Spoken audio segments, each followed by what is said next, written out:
Les familles des victimes du DC-10 du TA mettront encore longtemps à faire leur deuil. Parties à Tripoli pour obtenir réparation, elles n'ont pas obtenu satisfaction. Mais malgré tout, le dialogue avec la Libye n'est pas rompu. Elisabeth Chaffard et Florence Serpette ont rencontré Guillaume de Saint-Maha.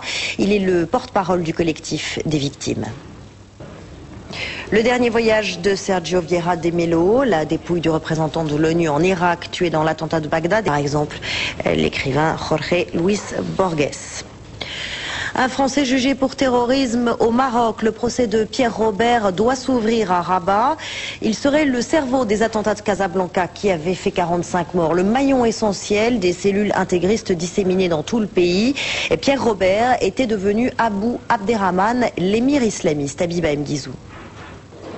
On vient de l'apprendre, le procès est reporté. Pierre Robert a récusé son avocat commis d'office. Il a 4 jours pour en trouver un nouveau. Au moins 41 personnes auraient été tuées aujourd'hui dans 2 explosions à de blessés.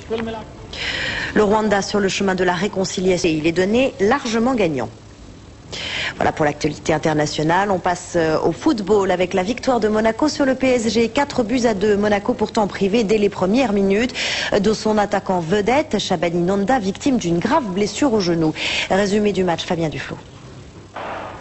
Des nouvelles ce matin de Shabani Nonda, ligament interne et externe du genou gauche arraché, saison terminée donc. Il a été hospitalisé à Strasbourg pour y subir une lourde opération. Ce sera après-demain. L'AS Monaco est aujourd'hui 2e du championnat et va donc devoir chercher un nouveau buteur.